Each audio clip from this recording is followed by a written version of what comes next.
This is section 8.2 notes. Today we're going to start by reviewing distribution. So for problem number 1, it's asking you to simplify negative x to the third times, in parentheses, 9x to the fourth minus 2x to the third plus 7. So I'm going to have to take that x to the third and distribute it or multiply it times each of these parts.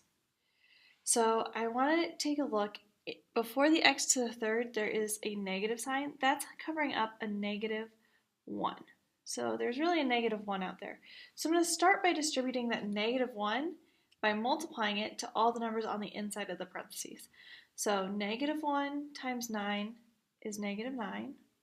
I'm going to leave a space so that when I do the letters or the variables, I have space to put them in. Then I'm going to do negative 1 times negative 2. That minus goes with the 2. So negative 1 times negative 2 ends up being positive 2, so it changes to a plus. Again, I'm going to leave space just in case I have to deal with the x's. And then I'm going to multiply negative 1 times 7, and that gives me negative 7, or minus 7. So I've distributed that negative 1 to all the numbers inside the parentheses. Then I go ahead and distribute the x to the third. So x to the third times x to the fourth, I have to add the exponents together. So that gives me a total of x to the 7th. Then this next term is x to the third times x to the third. 3 plus 3 should give me x to the 6th. This last one, if I distribute this x to the third in, there's no letter here. So I just have to tag on the x to the third at the very end, because 0 plus 3 is still 3. So my final answer is going to be negative 9, x to the 7th, plus 2, x to the 6th, minus 7, x to the 3rd. Go ahead and pause the video and you try to simplify this equation over here. If you've simplified that equation, you should get 15n to the 4th minus 5n to the 3rd plus 40n. So that's kind of reviewing distribution. Now we're going to be talking about factoring. Factoring is actually the opposite of distribution. So before we were multiplying in, now we are going to be dividing out. So we're going to take a look. So problem number 2, what is the factored form of 5x to the third plus 25x to the second minus 45x? I'm going to take a look at the numbers first. 5, 25, negative 45. And I want to find the largest number that will go into all three of these numbers. So the largest number that's going to go into all three of these numbers is a 5. So I put 5 on the outside. I'm going to leave a little bit of space for the letters for the x, and then I'm going to start my parentheses. So 5 divided by 5 is 1. Then 25 divided by 5 is positive 5.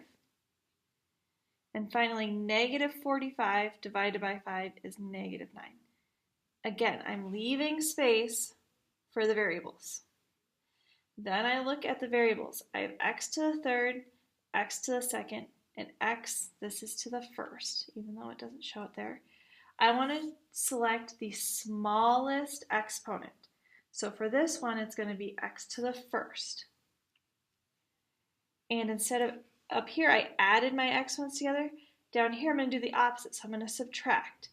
If I have x to the third and I take out 1, or I subtract by 1, it's going to end up with x to the second. Then the middle one, I had x to the second.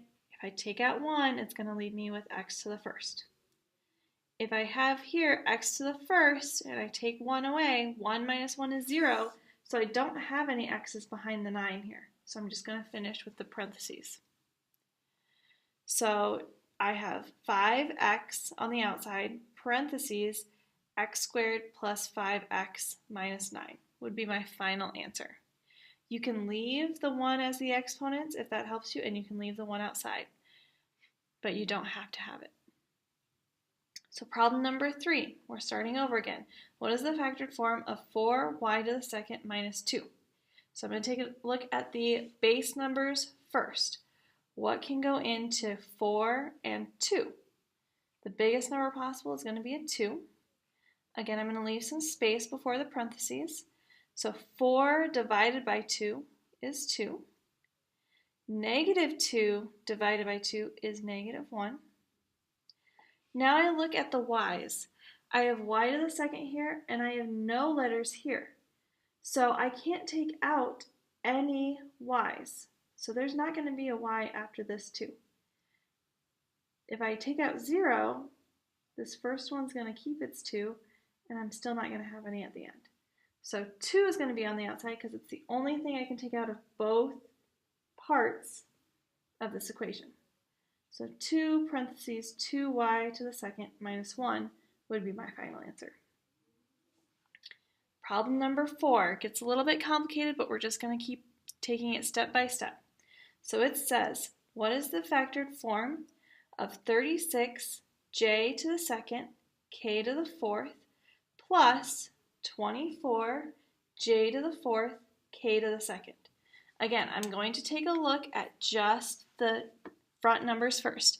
So what's the biggest number that goes into 36 and 24? The biggest number that goes into both is 12. I'm going to leave quite a bit of space because I have j's and k's. So I'm going to divide. 36 divided by 12 is 3. Again, I'm going to leave some space and do 24 divided by 12, which is a positive 2.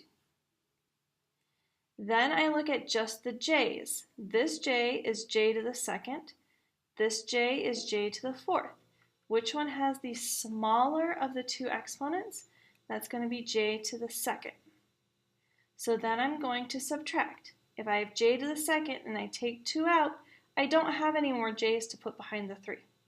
So then I go to the next term. J to the fourth, if I take out 2, that leaves me with 2 left to put behind that 2. Then I go to the k's. K to the fourth, k to the second. The k to the second is the smallest one, so I'm going to put it on the outside. If I have k to the fourth and I take away 2, that leaves me with k to the second. If I have 2 and I take away 2, I don't have any to put behind this j. So that's my final answer. 12, j to the second, k to the second, parentheses, 3, k to the second, plus 2, j to the second. Okay, go ahead and pause this video and try these guided practice problems out to the side. So now that you've tried these guided practice problems, we're going to go through them. So that for this first one, you should get 4x on the outside, and when you divide out the 4 and subtract the x to the first out, you'll end up in the parentheses with x to the fourth minus 6x to the second plus 2. The second guided practice problem, you had to take out an 11. 11 was the largest number that could go into both 22 and 143. There wasn't an r on here, so I couldn't take an r on the outside. So I have 11 on the outside, then parentheses 2r to the fourth plus 13. This third problem starts with 12w to the fourth, x to the third, minus 42w to the first, that's a little 1, x to the second. So when I did this problem, I could take out a 6 from 42 and 12, 1w, so w to the first, and x to the second. So 6w, x to the second is what's on the outside. Inside the parentheses, I'm left with 2w to the third times x minus 7.